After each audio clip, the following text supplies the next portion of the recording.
Kwentong Bayan. Nang dahil sa walang awang pananakit sa hayop, ito ang naging dahilan kung bakit nagsimula ang kwento ng ating bida. Ang kwentong ito ay hango sa totoong buhay. Mula ito sa isa nating kabayan na itago na lang natin sa pangalang Tuto. Taong 1978, Baryo Ilaya, Iloilo. Tama na, uy! Etong si Balto, hindi na naawa sa ibon. Binali mo pa talaga yung pakpak, oh. Hindi laruan ng mga hayop at saka may buhay din sila. Ang sama talaga ng ugali mo. Wika ni Mabel. Hayop lang yan. Anong gusto mo? Iyakan ko. Ha? Putulan ko pa yan ng ulo eh. Kagaya ng manok na ulam namin kahapon. Gusto mo? Balatan ko yan sa harapan mo eh. Wika ni Balto. Naku, bakit mo gawa yan, Balto? Akin na, Mabel. Ako bahala, ibon. Baliw yan eh. Kita wala laban, ibon, pero bali pakpak. Ikaw kaya balian kamay. Hindi ka ba masasaktan? Wika ni Tuto. Meron siyang sakit sa utak. Nagsama pa nga ang dalawang abno. Isang pangit, tapos isang sinto-sinto. Ibon lang yan, laruan. At saka, hindi naman sa inyo yan ah. Dadaan kayo dito tapos mangingialam kayo. Akin na, nang mabalatan ko yan. Wika ni Balto. Hinawakan ni Toto ang ibon at tumakbo palayo sa grupo ni Balto. Alam niyang hindi sila ligtas sa lugar, pati na rin ang ibon. Para sa binata, lahat ng hayop may karapatang mabuhay at hindi dapat paglaruan. Mula pagkabata, matalik ng magkaibigan si Tuto at Mabel. Bagaman hindi normal na bata si Tuto, hindi ito hadlang sa kaibigan. Ayon sa dalaga, wala namang masama na magkaroon ng kaibigang may diferensya. Para sa kanya pantay lang ang karapatan ng bawat tao o hayop. Hinihingal pa ang dalawa nang makarating sa tahanan ni Tuto. Laking pasasalamat ng mga ito dahil hindi sila hinabol ng grupo ni Balto. Naabutan ng dalawa na abala ang ina ni Tuto sa pagluluto ng tanghalian. Dahil sa sobrang awa sa dugo ang ibon, hindi naman ito nagdalawang isip. Humingi ng tulong sa ina dahil hindi niya alam ang dapat na gawin sa hayop. O bakit parang hinahabol kayo ng aso, hinihingal kayo ah? Uminom nga muna kayo ng tubig. Ano yung hawak mo, Tuto? Ay, ibon! Ay, kawawa naman. Saan nyo nakuha yan at bakit duguan? Tuto, ikaw ang may gawa niya na. Ano bang turo namin sa'yo ng tatay mo? Wika ni Nanay Mariana. May nanakit po sa kanya? Pero nanay, hindi po ako gawa niyan, ibon. Grupo Balto. Sila gawa nito eh. Kaya Rami, kaya kami takbo. Kasi habulin nila kami, Mabel eh. Di ba, Mabel? Tunulungan natin, ibon. Wika ni Tuto. Opo, Nanay Mariana. Nakita lang po namin na pinaglalaroan ng grupo ni Balto. Buti na lang po, hindi kami hinabol eh. Nay, magagamot pa po ba tong ibon? Bali na po yung pakpak, baka mamatay po yan. Wika ni Mabel. Anak, Toto, kunan mo nga ako ng pantali, saka kumuha ka din ng bulak. Kayong mga bata talaga. Mabel, kumuha ka din ng dahon ng bayabas. Akin na at lilinisan ko muna. Natigil ang ina ng mapatitig sa mata ng ibon. Nangilabot si Nanay Mariana. Nakakasigurado siya. Ang gustong gamutin ng dalawa ay hindi pangkaraniwan. Kakaiba ang kulay ng balahibo maging kulay ng mga mata nito. Ngunit hindi nagpalata si Nanay Mariana sa mga bata. Nagpatuloy lang na tulungan ang ibon. Binuhat ito ng ina at hinawakan ang bawat tibla ng balahibo. Ayon kay Nanay Mariana, merong nagmamay-ari sa ibon. Pinakuha niya ang anak ng mga dahon ng bayabas. Dinikdik ito ng ina at itinapal sa mga sugat ng ibon. Hindi naman naglilikot ang hayop at tila alam niyang tinutulungan siya ng mga ito. Nang matapos nilagay nila sa malinis na espasyo at pinakain, tuwang-tuwa naman ang dalawang bata sa ginawa ng ina. Magiging maayos na siya. Kapag gumaling ang pakpak niya, pwede niyo siyang pakawalan. Sa ngayon, hayaan niyo na munang makakain at makapagpahinga ang hayop. Nga pala anak, masama ang pakiramdam ng tatay mo. Kaya ako na lang muna ang gagawa ng gawain niya sa asyenda ni Don Pilimon. Sayang naman kung hindi matatapos yung tinabas sa mga damo baka sa linggo, hindi tayo sahudan. Pagkatapos magtanghalian, aalis muna ako ha. Wika ni Nanay Mariana. Teka Nay, uuwi na po ako. Toto, babalik ako bukas ha. Baka hinahanap na din ako sa bahay tanghali na. Alagaan mo yung ibon ha. Wika ni Mabel. Balik ka Mabel ha. Nga po pala Nay. Kaya ko po maglinis. Pwede po sama ako. Ayos lang naman po dito tatay, di ba? At saka, hindi mo na kaya trabaho asyenda Wika ni Tuto. Ay nako anak, wag na, baka maglikot ka lang doon Alam mo namang kakadating lang ng anak ni Don Pilimon galing Maynila. Ayaw nun sa mga kagaya mo, mahirap na. Kilala mo yun, di ba? Si Brando. Wika ng ina.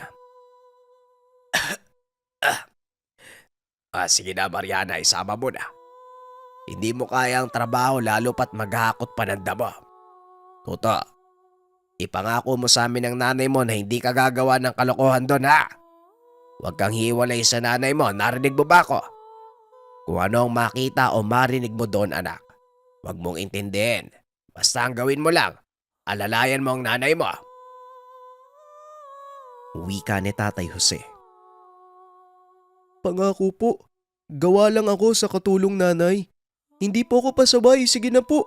Kain po tayo. Nay, lagyan ko na din pagkain ibon ha bago tayo alis. Baka magutom Wika ni Toto.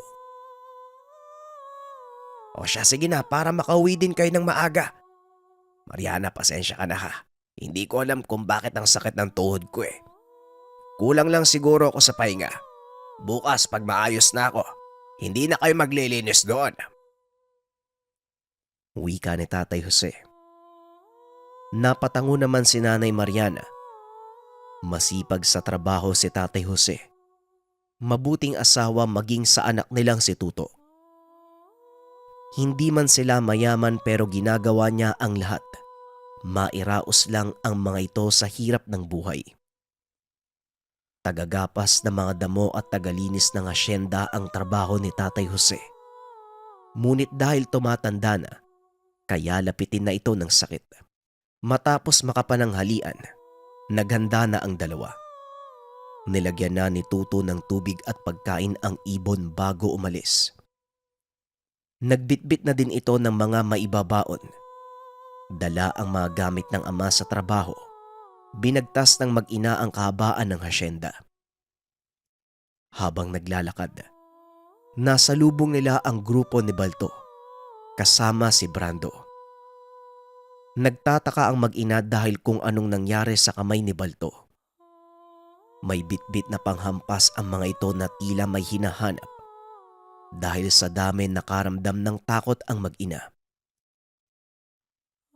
Abay akalain mo nga naman hindi na kami mahihirapang maghanap sa iyong sintu-sintu ka. Anong ginawa mo kay Balto? Nakita mo yan? Bali ang mga braso. Ikaw ang tinuturong dahilan. At saka, sinama mo pa yung nanay mo Hoy mga ampas lupa. Mula sa araw na to, ayoko nang makita ang mga pagbumuka nyo sa asyenda. Sa oras na makita ko pa kayo, lalo ka na Abno, babaliin ko yung buto nyo. Wika ni Brando. Abay, ano bang kasalanan namin sa inyo? Wala namang ginawa ang anak ko Mabait si Toto at hindi nananakit. At saka wala kang karapatan na tanggalin kami. Hindi ikaw ang nagpapasahod kung hindi ang tatay mo. Wika ni Nanay Mariana. Ganon. Bastos kang matanda ka. Gusto mong ikaw yung una naming bugbugin. Pag hindi kayo lumayas, nakikita niyo yung hawak na mga bata ko? Yan mismo ang ipapalo ko sa ulo nyo. Wika ni Brando. Maawa po kayo sa nanay ko. Aalis na po kami, Nay. Halika na po. May demonyo po sa harap natin eh. Sila po yung nagbali ng pakpak ng ibon. Wika ni Tuto. Aba, bastos talaga tong abnormal na to Ikaw yung dahilan kung bakit nagkaganito yung braso ko. May sa demonyo ko Sige na nga, bugbugin nyo yan. Idamay nyo yung matanda. Wika ni Balto. Akmang pampas na ang mga kasamahan. Ngunit may dumaang uugod-ugod na matanda na tila hindi na maiakbang ang mga paa. Napahinto ang grupo sa gagawin at pinagmasdan ng matanda. Sobrang bagal nitong maglakad, kaya napikon si Brando at tinulak ang matanda. Sa hindi inaasahang pangyayari, imbis na maitulak ang matanda, si Brando pa ang tumilapon. Tumigil ang matanda sa harapan nila at tumingin sa kanila ng masama. Abay, akalain mo nga naman, mga walang respeto sa ibang tao. Kayo mismo ang naghahanap ng ikagugulo ng buhay niyo. Tandaan niyo, may karma ang lahat ng bagay sa mundo.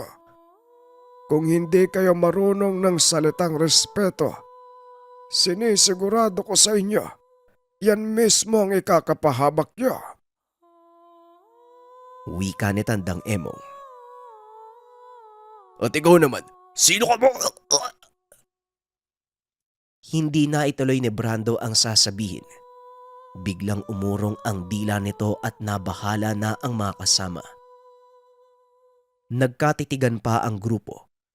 Hindi na alam ang gagawin.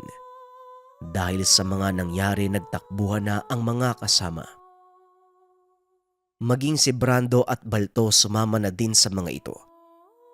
Nilapitan ng mag-ina ang matanda para alamin kung ayos lang ba ang kalagayan.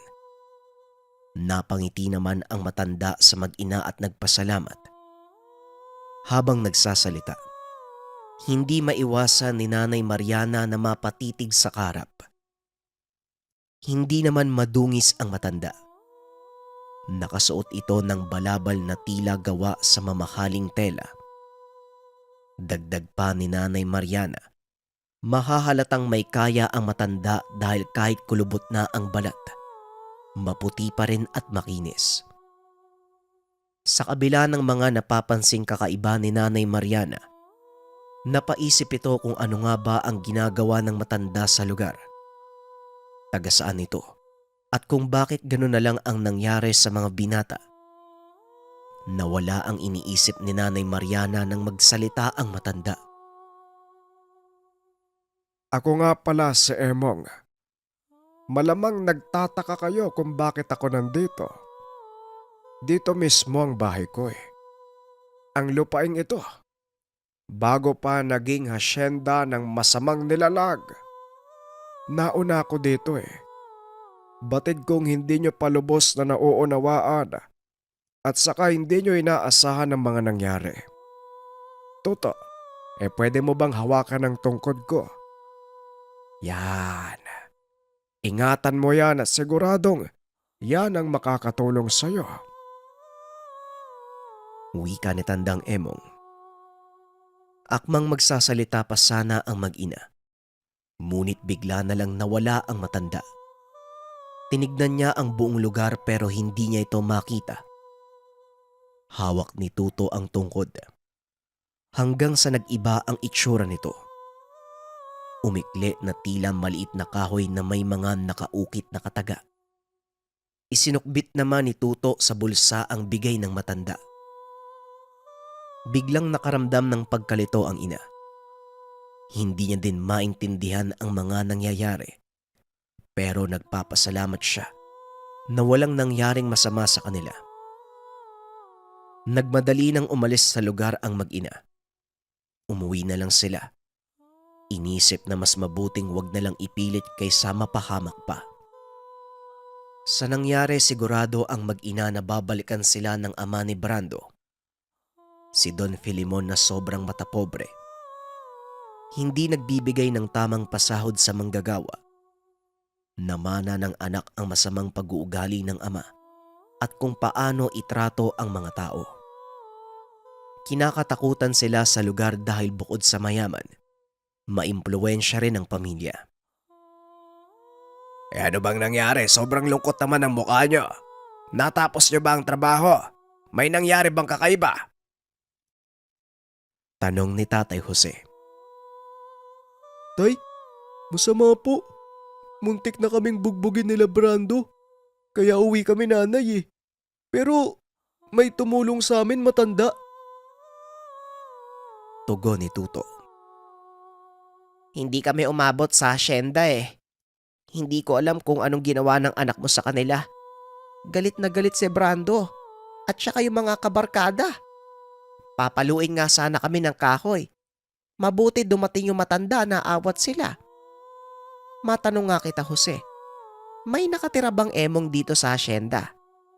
Sa katuto, kanina ko pa gustong itanong sa'yo. Ano ba talagang nangyari kay Balto? Bakit nagkagano ng braso niya? Tanong ni Nanay Mariana. Umupo nga muna kayong dalawa. Matanda. Matagal na ako nagtatrabaho doon. Wala naman ako nakita na matandang nakatira sa asyenda, maliban kay Don Filimon. At saka Mariana, higit kanino man, mas kilala mo ang anak mo. Nilanggam hindi sinasaktan yan, tao pa kaya. Pero hayaan mo na, ako na ang kakausap kay Don Filimon. Medyo maayos naman ang lagay ko. Hindi ko pa kaya magtrabaho, pero kailangan ko silang makausap at tumingi ng pasensya. Tugon ng ama. Sigurado kung nakapagsumbong na si Brando sa tatay niya. Ang kinakatakot ko, gagawin nila ang lahat para makaganti sa atin, lalo na kay Tuto. Hindi ko na alam ang gagawin, Jose. Wala nang nagawa pa ang mag-asawa kung hindi manalangin at hindi na mas lumala pa ang problema. Dahil kapag nagkataon, pwede silang mapalaya sa lugar o hindi kaya naman ipapatay. Dahil sa mga nangyari maagang nagpahinga ang pamilya. Matapos makapaghapunan kaagad ng nakatulog. Sa kalagitnaan ng pagpapahinga, biglang nagising si Tuto dahil sa huni ng ibon at mga kaluskos sa labas. Tila may gumising sa kanya kaya bumangon ang binata. Habang mahimbing na natutulog ang magulang, kinapa niya ang posporo para masindihan sana ang maliit na lampara. Dahil sa sobrang dilim ng paligid, wala siyang makita na kahit ano. Nang hindi mahanap ang pansindi, pagapang itong bumaba sa hinihigaan nilang papag. Walang tigil pa rin sa paggawa ng ingay ang ibon, hanggang sa nakita niya mula sa kinakatayuan. Bigla namang nakarinig si Tuto ng tila nagbubulungan sa gilid ng tahanan. Kinabahan ng binata nang kumalat ang amoy ng gaas sa buong paligid. Alam na ni Tuto na merong ginagawa na hindi maganda ang mga ito. Nais niya sanang puntahan, ngunit natatakot na baka saktan siya ng mga tao. Ilang sandali pa, naalala niya ang iniwan ng matanda. Kinuha niya ang tungkod at walang pagdadalawang isip na lumabas ng tahanan. Nanlaki ang mga mata ni Tuto dahil kahit madilim, naaaninag niya ang tatlo na may binubuhos sa tahanan. Sumigaw ng malakas ang binata at walang takot na sinugod ang mga taong may masamang balak sa tahanan. Dahil sa lakas ng sigaw niya, nagising din ang mga magulang. Napabalikwas ang ama at ina ni Tuto nang biglang lumiyab ang gilid ng tahanan. Habang sumisigaw si Tuto sa labas, walang tigil niyang pinaghampas ang mga kalalakihang sumunog sa tahanan. Ngunit hindi napansin ng bata ang nangyayari habang inihahampas niya ang tungkod. Hindi nagtagal, nag-iba ang katawan ni Tuto. Naging matipuno na tila mabagsik na nilalang. Kaya nagtakbuhan ang mga kalalakian. Ganun pa man hindi na ito hinabol pa ni Tuto. Bagkus sinigurado niya na makalabas ng buhay ang mga magulang kasama ang ibon. Mabilis na tinupok ng apoy ang tahanan dahil gawa lamang ito sa kawayan. Walang tigil sa pagagulgol ang ina dahil wala man lang silang naisalbang gamit. Diyos ko, ano pang gagawin natin ito, Jose? Paano na tayo ngayon? Wala man lang tayo naisalba. Anak Tuto, ayos ka lang ba? Wika ni Nanay Mariana. Ayos lang po ako, Nay. Hayaan niyo po, Nay. Naniniwala po ako. May balik po ng yung masamang ginagawa nila.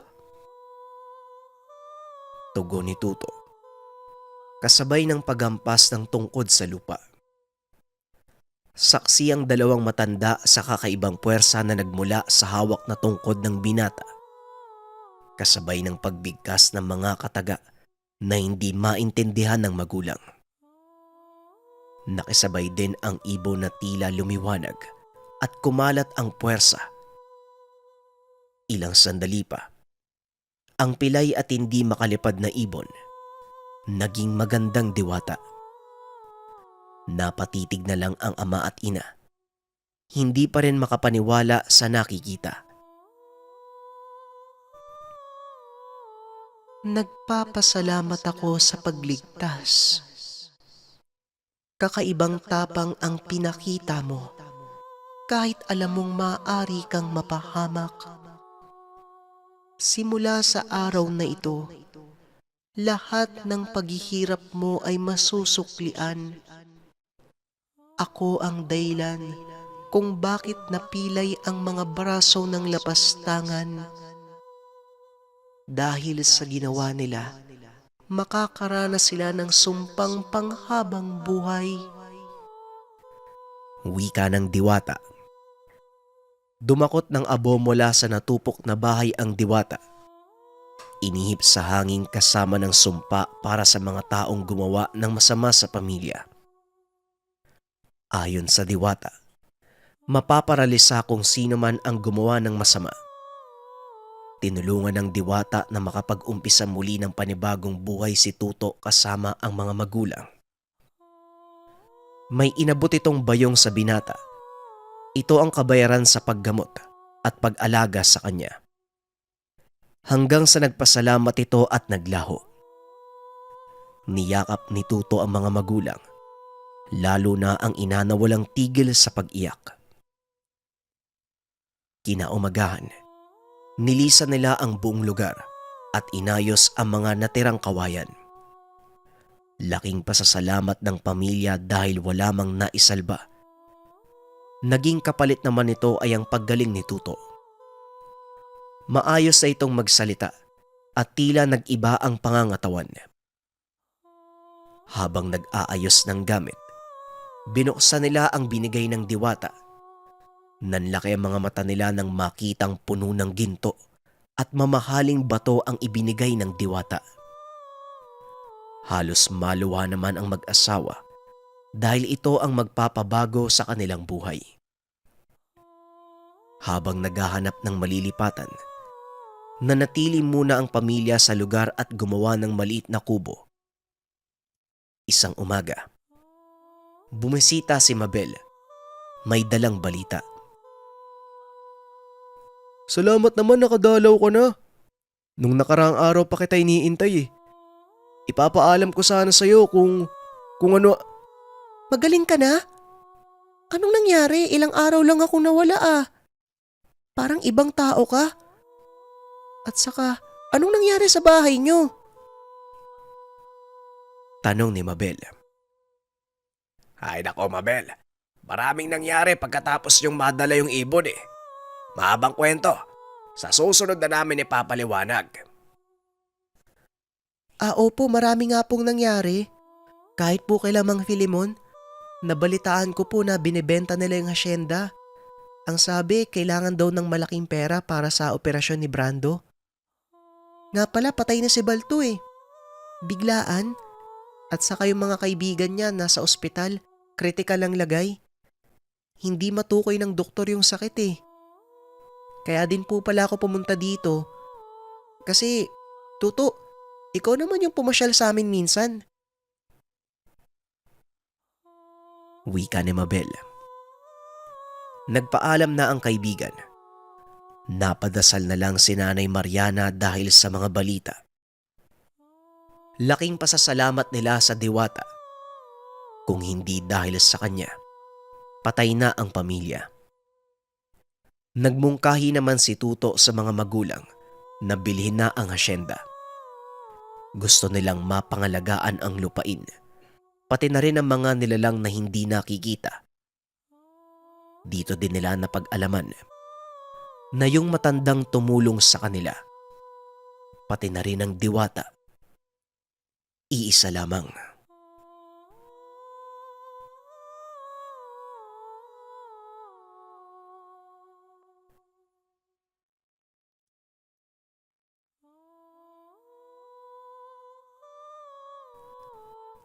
Ang kwentong ito ay hango sa totoong buhay.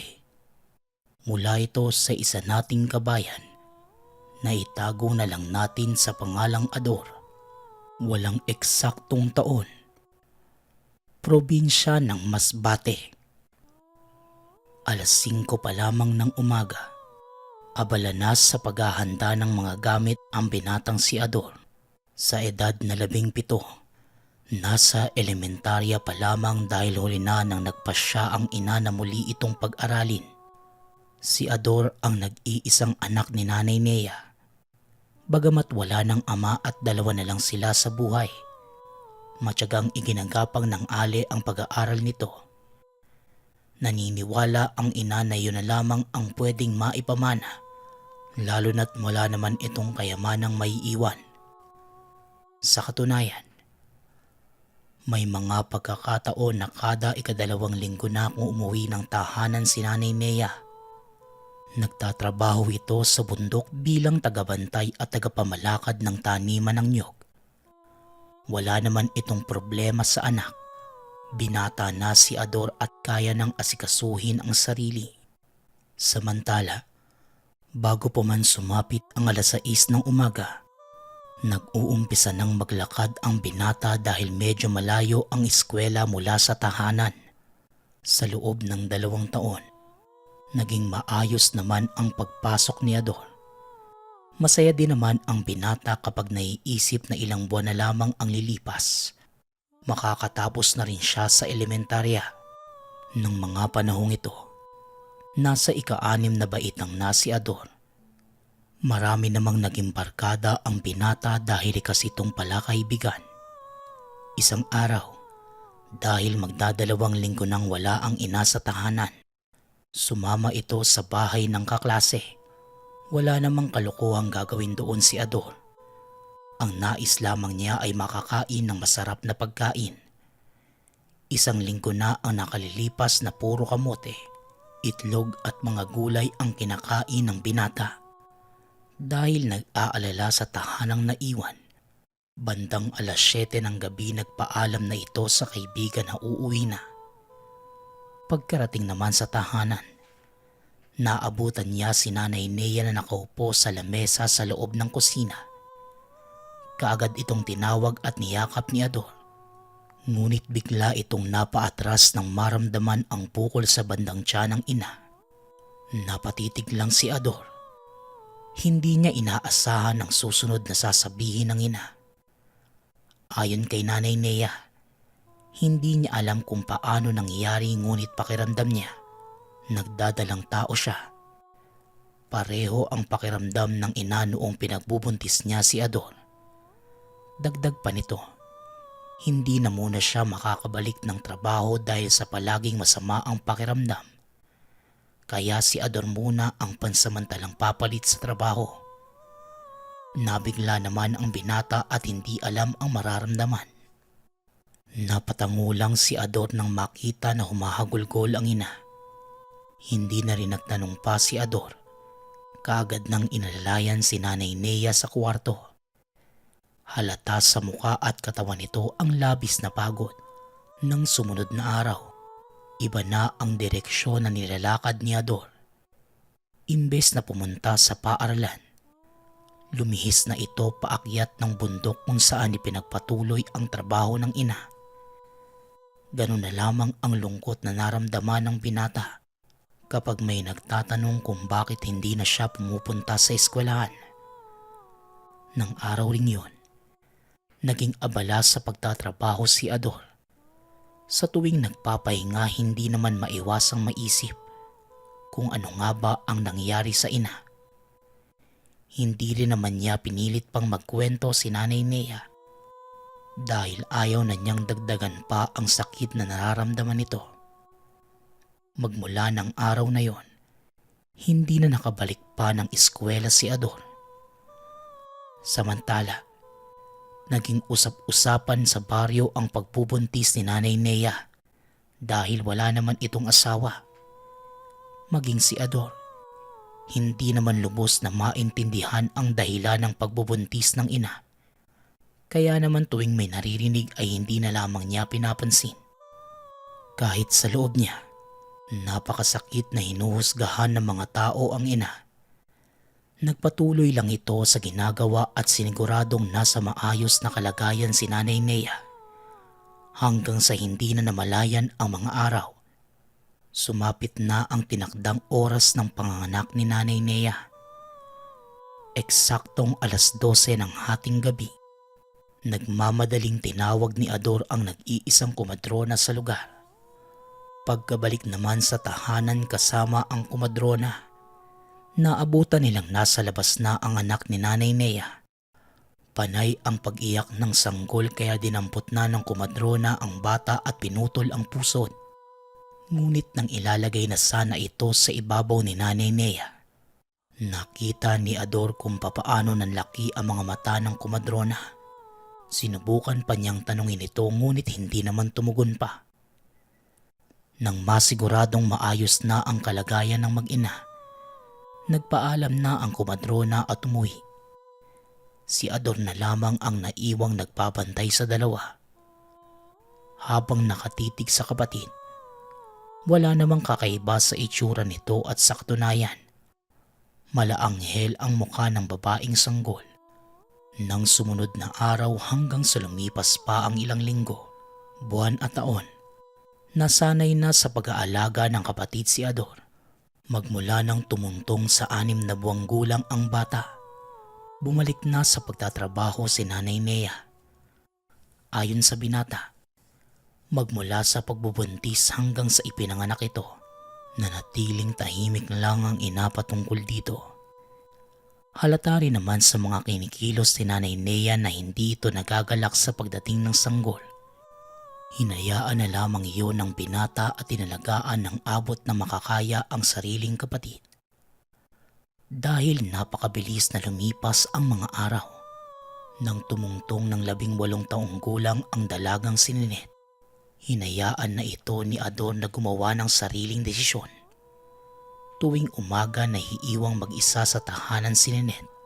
Pareho nang nagtatrabaho si Ador at Nanay Nea na mga sandaling yon. Kahit papano kampante naman ang kuya sa kapatid. Dahil lumaki ito na lalaki ang pag-uugali. Bukod doon ay madalas nahihigitan pa ang lakas ni Ador. Isang araw, pansamantalang nagpahinga si Ador sa trabaho. Buong maghapon siyang nanatili sa tahanan. Bandang 5:00 naman ng hapon, nagpaalam na si Ninette na may pupuntahang kaibigan. Hindi man maintindihan ngunit inuusig ng sarili si Ador na sundan ng kapatid. Kaya naman hindi niya napigilan at maingat na sumunod sa dalaga. Habang naglalakad, bahagyang nakaramdam ng kakaiba ang binata. Papunta sila sa isang liblib na lugar sa bundok. Unti-unti na ding dumidilim na mga oras na yun. Nahihirapan ng maglakad si Ador. Habang ang kapatid naman, tila naglalakad lang sa patag. Maya-maya pa, nahinto si Ninette sa isang abandonadong tahanan. Pumasok ito sa loob. Ngunit nanatili lang si Ador sa likod ng mga puno ng saging. Sa patuloy na pagmamasid, nakita nito ang isang matandang babae na pumasok sa nasabing tahanan. Hindi nagtagal sumunod din ng isang nakaputing dalaga na may kasamang maliit na nilalang. Nakita ni Ador kung papaano pinasok ng nilalang sa tahanan ng isang sanggol gamit ang bibig. Bago pa man tuluyang maisara ang pinto, nagmasid muna ang nilalang kaya halos dumapa na ang binata sa pwesto. Sa ilang oras na pananatili sa lugar, narinig ni Ador na tila nagkakasiyahan ang mga tao sa tahanang iyon. Ngunit dahil malalim na ang gabi, baka dumating na si Nanay Nea. Umuwi na ang binata at nagpasya na sa tahanan na lamang tatanungin ang kapatid sa mga nakita. Bandang 12:00, nasa bakuran pa rin si Ador at matyagang nag-aantay sa pag-uwi ng kapatid. Hindi naman nagtagal. Nakita na niya si Ninette na naglalakad papasok ng bakuran. Sinundan kita kanina. Nakita kitang pumasok sa isang abandonadong bahay sa gitna ng gubat. Kasama mo yung matanda, tsaka yung nakadapang nilalang. Ano ba yun, Ninette? Ano ba yung sanggol na nakita ko? Meron bang nangyayari na hindi ko alam? Tanong ni Ador. Napahinga naman ng malalim si Ninette at tumabi sa kapatid. Dahan-dahan niyang inilahad kay Ador ang matagal nang tinatago. Bago pa man makapagsalita, itinaas nito ang pangitaas na damit.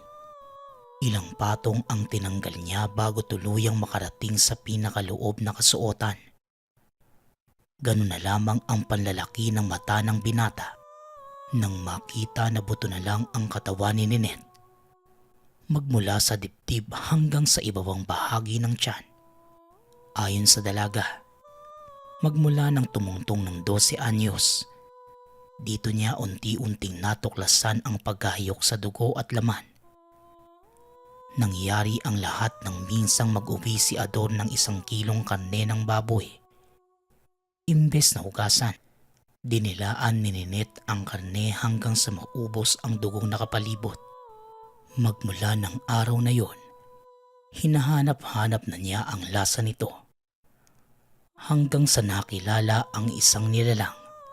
Nagulat pa noon ang dalaga nang bigla itong yumuko sa kanya. Sinusunod din ito ang lahat ng kanyang pinag-uutos.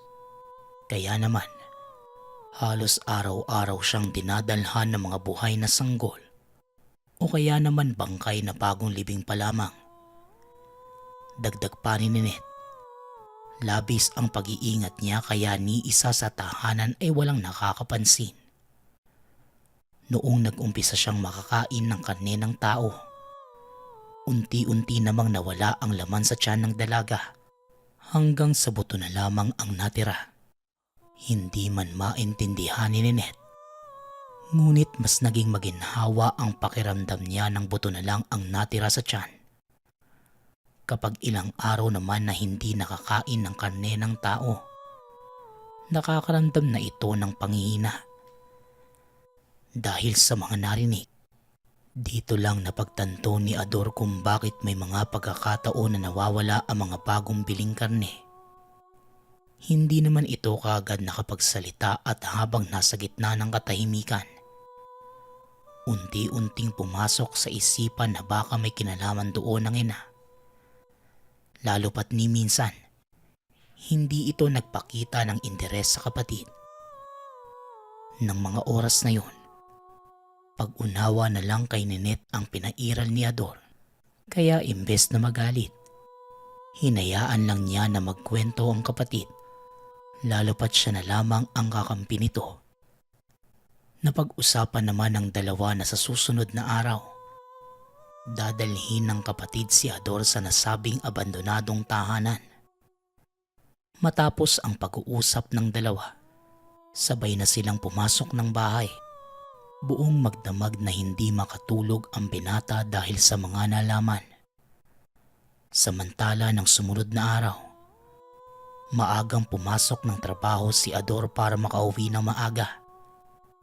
Kaya naman, bandang 6:00 pa lang ng gabi, nag-umpisa nang maglakad ang magkapatid paakyat sa nasabing bundok. Pagkarating naman sa abandonadong tahanan, hindi pa man tuluyang nakakapasok sa loob. Ganun na lamang ang pagkamangha ng binata nang makita na lahat ng mga naroon ay yumuyuko kapag nakikita ang dalaga. Nang tuluyang makapasok, tumambad sa kanya ang nagkalat na mga buto. Sa bawat kanto naman may nakatambak na iba't ibang uri ng mga bangkay. May mga tumpok ng sanggol, mga naaagnas na bangkay, kasama na ang labi ng mga hayop kagaya ng kalabaw. Dahil sa umaalingasaw na napakasangsang na amoy, halos masok ka naman si Ador sa mismong kinatatayuan.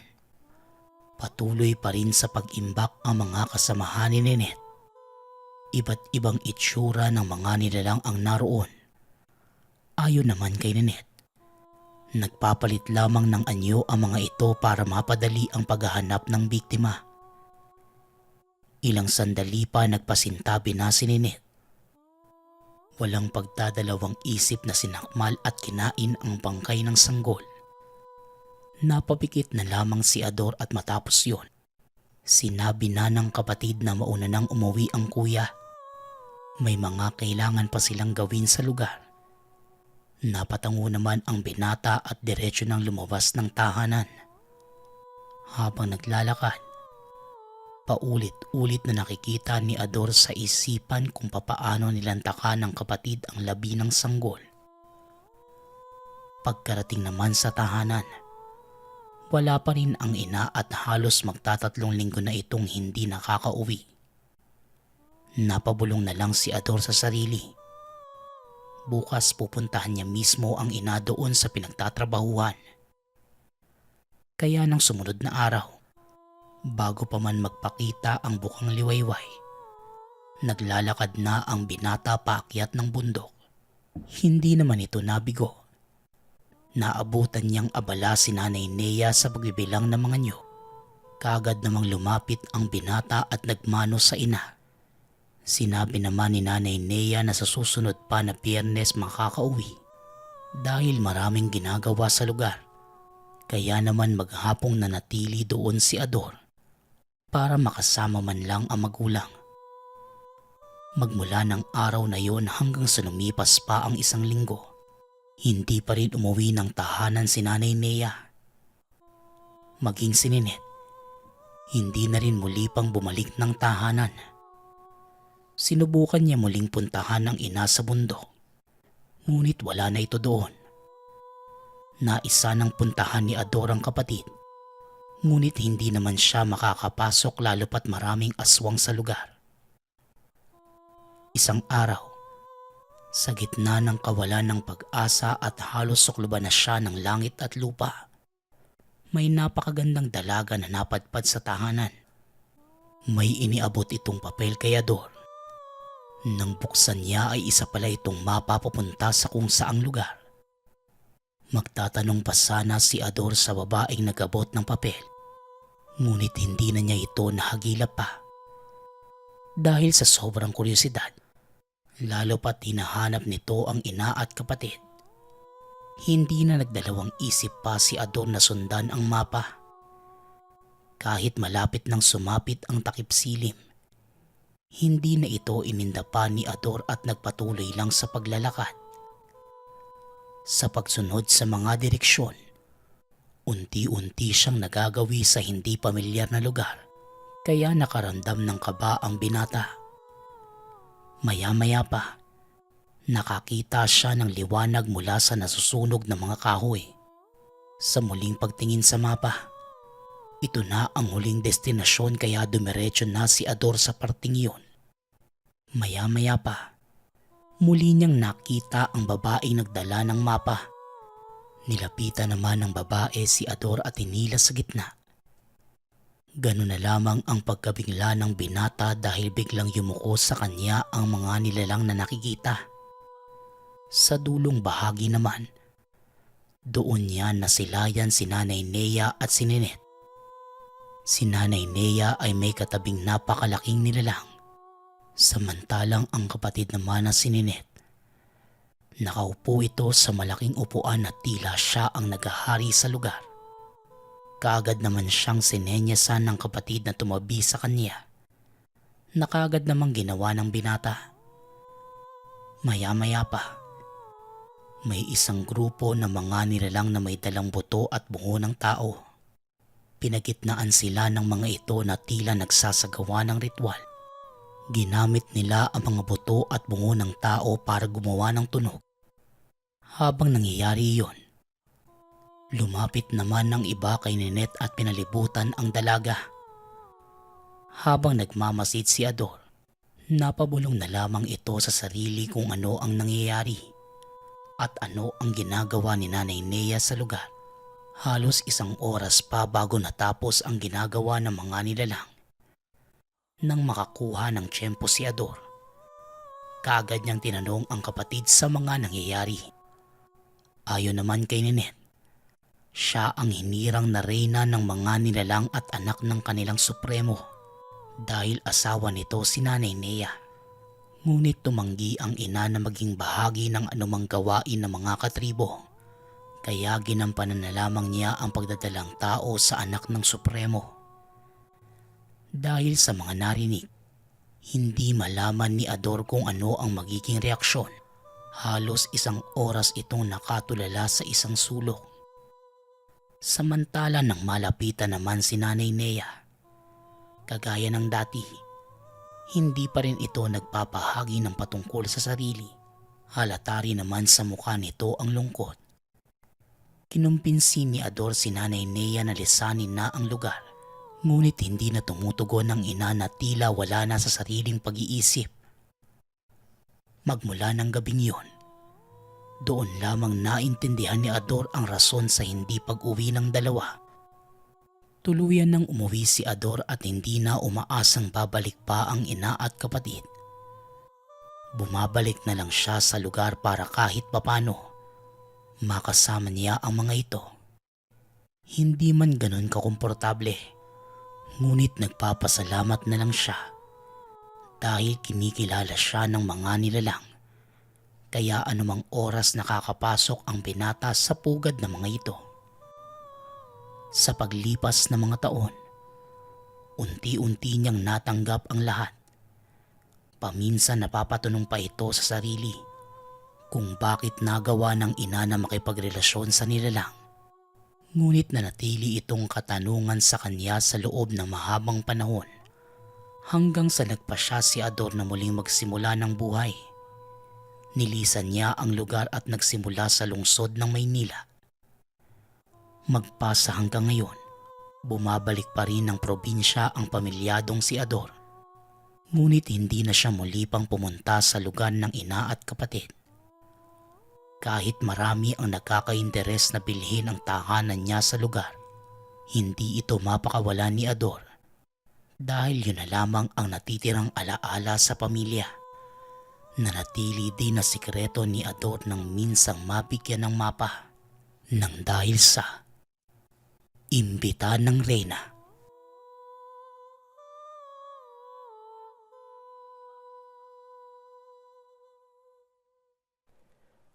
Kwentong Bayan.